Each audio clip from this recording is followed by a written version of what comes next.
Rádio Cultura. São 11h46. Conosco aqui no estúdio da Rádio Cultura, duas pessoas que representam a Liga dos Guias de Turismo de Foz do Iguaçu. O Beto Silva, que está aqui conosco, e a Ana Paula Kluck, que é diretora da Liga também. A Câmara de Vereadores, no mês próximo passado, ela aprovou um projeto de lei sobre a obrigatoriedade das empresas de turismo contratarem guias para acompanhamento dos passeios aos pontos de turísticos. A fiscalização e a penalidade ficaria a cargo da Secretaria da Fazenda. O Beto, esse assunto foi comentado por alto aqui, eu já cumprimento vocês dois, e a Ana Paula também, pelo ex-secretário de Turismo, Paulo Ângelo. E o Paulo disse o seguinte, em outras palavras, se criou uma reserva de mercado com essa obrigatoriedade, né? Isso não sei se é positivo. Ele, Paulo, dizendo, eu acredito que não seja positivo, à medida que qualquer ponto turístico do mundo que eu for visitar, deu o exemplo de si, né? Eu até faço questão de me socorrer de um bom guia turístico. Porém, se disserem para mim, você é obrigado a ir acompanhado e tal, isso pode, de certa forma, eu não digo afastar, mas também não sei como é que ficaria o turista em relação a essa obrigação. Beto, bom dia. Eu entro nesse assunto contigo. Obrigado pela presença aqui. Eu que agradeço a oportunidade. Bom dia a todos. Essa é uma pergunta relativamente fácil de responder, porque eu acredito que o que o Paulo se referiu seria ao fato do cidadão comum, a pessoa física, chegar, por exemplo, num atrativo como as Cataratas e querer fazer um passeio ali.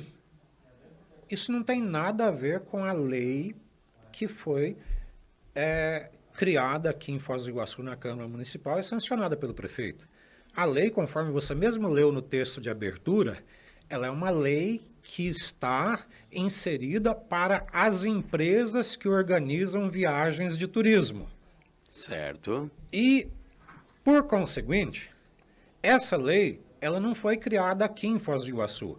Essa lei foi criada em 1993 pelo governo federal, que instituiu a profissão do guia de turismo e que, posteriormente, ela foi regulamentada através de diversos decretos. O último é uma portaria do Ministério do Turismo do ano passado, a portaria número 37, que redefine, de uma forma mais moderna e concreta, os procedimentos de operação não só para o guia de turismo, como também para uma agência de turismo.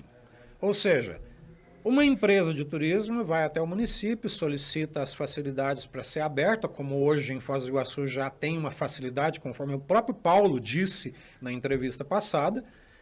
Ela, para ser autorizado o funcionamento, ela tem que ir lá na fundação, me desculpe, lá na associação comercial para fazer um CNPJ, para fazer o CNAE dela, que é a parte econômica, e também tem que ter um cadastro no Cadastur.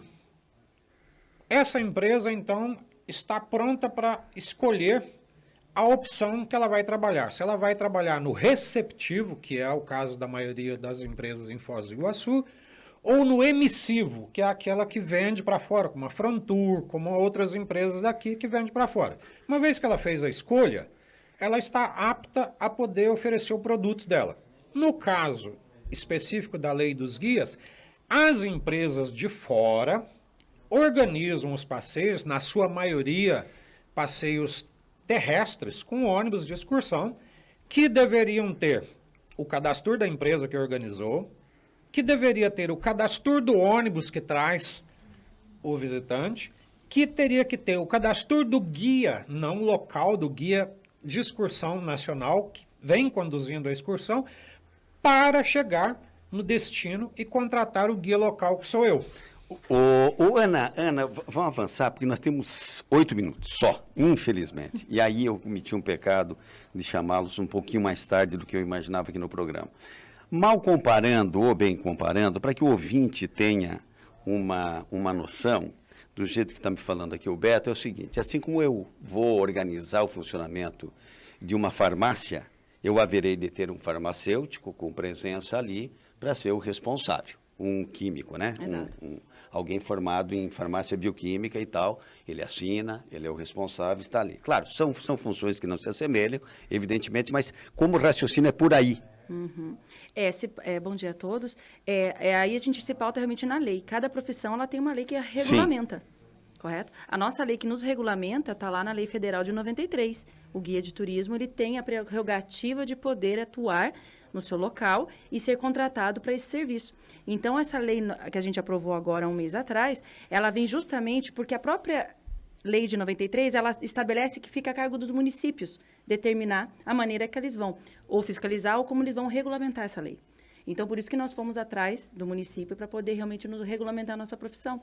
Porque, como o Beto bem frisou, essas agências, quando elas contratam e organizam as visitas aos pontos turísticos aqui com os seus grupos ou com os seus clientes, elas não, o que a gente vê hoje acontecer, elas não têm um guia aqui sendo contratado. E eles vêm, eles transitam com seus ônibus, com seus grupos, vão em todos os atrativos e, pasme, a gente acaba vendo coisas ilegais acontecendo e extremamente danosas à nossa cidade. Porque eles deixam seu lixo, eles deixam uma má impressão, porque o guia ele está ali para ser um anfitrião. E está ali para passar a informação não só correta, mas também ele é responsável até por questão de segurança dos seus visitantes. Nós temos casos de situações que nós estamos preparados para poder socorrer ou acionar quem vai socorrer. E essa é a nossa função. Então, não ter também o guia não é uma questão de não querer pagar ou ter um custo extra. É você não dar para o seu turista ou para o seu cliente uma melhor experiência. E é isso que a gente quer levar, a imagem da nossa cidade sendo bem vista. Eu fui pegar a lei para dar uma olhada, porque já tinha uma lei em vigor aqui do município de 2007, que foi revogada com essa nova lei. Conversei com a vereadora Anice ontem para saber um pouquinho mais do porquê, porque qual é a grande questão que está sendo debatida? Se a empresa contratou e tem um guia de turismo junto com ela aqui, ainda assim, pela lei, há uma obrigatoriedade de contratar um guia local. Esse é o problema. Poderia ter 2 guias, né, porque tem que ter um guia local.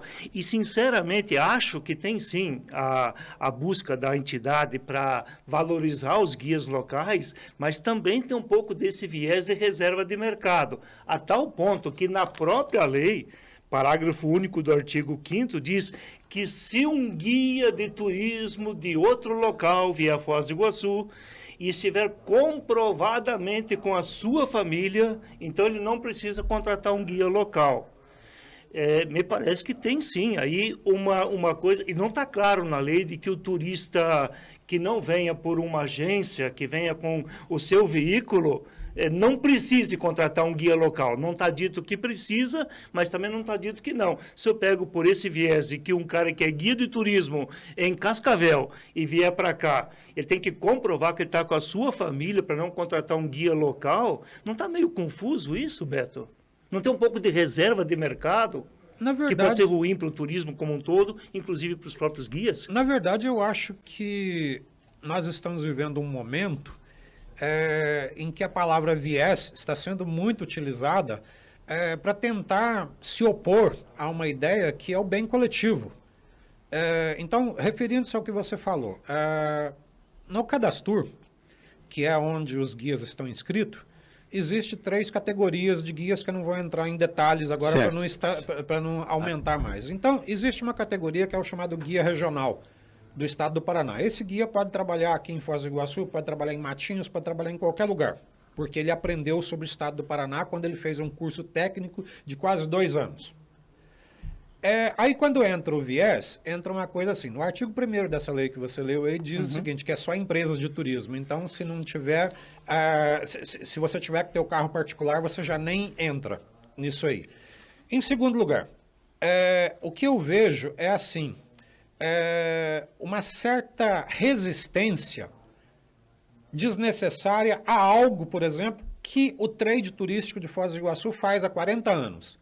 Todas as agências de turismo de Foz do Iguaçu contratam guia.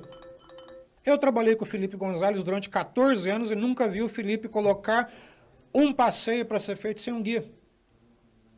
Então, Fernando Martim, Arno Besdorf, Fernando Valente, que já faleceu, Júlio César Gonzalez, que já faleceu, Ortega, que eu não me lembro agora do senhor Ortega, todos contratavam guias.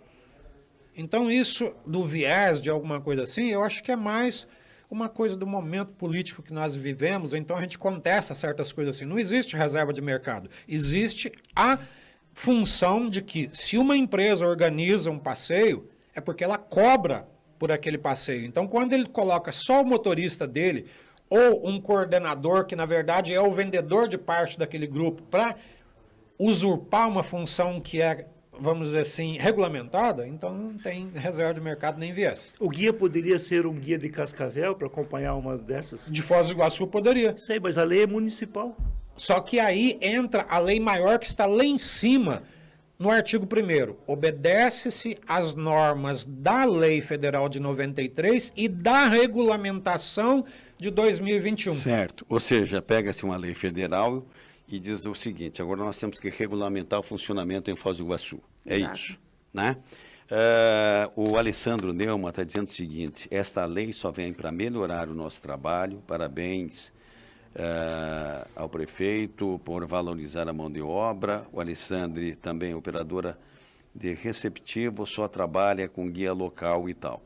Então, em verdade, vamos esclarecer aqui, Ana, não tem aquela história de dizer o seguinte: o turista vem aqui, ele vai lá na entrada do Parque Nacional, ele estaciona seu carro por lá, aí ele vai lá, compra um ingresso, ele quer ver as cataratas, enfim. Isso não há necessidade de ele estar acompanhado por guia turístico. Não, se ele quiser, ele pode, até porque tem guias Sim, que ficam ali. sim. Mas não é obrigatoriedade Não isso. é obrigatoriedade. É fato. Tá. Agora, veio uma excursão, né? Em ônibus, em van, carro particular, seja lá o que for, caracterizado uma excursão. Então, nós teríamos que ter um guia, que ele pode ser de Foz do Iguaçu ou não, tá? É que daí obedece a questão do guia regional. Do Paraná. Isso. Do Paraná. Né? Então, eu sou um guia, eu moro em Curitiba, vim com o pessoal do Curitiba, estou apto a ser guia no Paraná todo, tá bom. Se ele tem o crachazinho Tem o crachá dele, dele, da Embratur. tá Da Cadastur. resolvido. Caso contrário, então, haverá de ter um guia local aqui para acompanhar. eu gostei. E como é que é pago isso, Ana? Bem rapidinho, meio minuto. Isso daí é um acordo que é feito porque nós não temos uma tabela fixa. É um acordo que é feito porque cada guia ele é um autônomo, ele é um profissional Sim. autônomo. E hoje a maioria são MEI. Então é uma tabela, a gente tem uma base de tabela, o pessoal pergunta, a gente tem como apresentar, mas é direto. Ele pode estar fazendo isso diretamente comigo, com o Beto, por exemplo, e acertar os Certo, valores. eu estou lá em Toledo, tá? Eu estou indo para Foz do Iguaçu, eu estou me cotizando aqui com os parceiros, vou para lá. Onde é que eu acho o guia turístico? Hoje o meio mais fácil é você entrar no site do Cadastur e ali você vai ter a relação Entendi. velocidade de quais são os guias que estão cadastrados e aptos para trabalhar em Foz, digamos assim, né? Ou no Paraná, como um todo. Vocês voltam aqui ou não? Sim. Então tá, então estão convidados. Bom, só adicionando mais uma informação ao que a Ana falou. Eu vou te adicionar que o juiz vai pegar nós. Mas vamos lá, 15 segundos. Para você procurar um guia em Foz do Iguaçu, basta você ligar na Secretaria de Turismo, Também. basta você entrar nas mídias sociais do Sindicato dos Guias de Turismo, da Liga Independente dos Guias de Turismo e até da Agtur, que é uma pequena associação de 35 guias que trabalham no portão do Parque Nacional. Se procurar, vai encontrar com facilidade. Com facilidade, Tá. com certeza. 11, ninguém pode ser surpreendido. Eu não sabia, não encontrei guia, não existe e tal. Ô Félix, vamos embora. Obrigado, meu caro ouvinte, pela audiência. Amanhã tem Contraponto na Cultura. Tchau para vocês e até amanhã.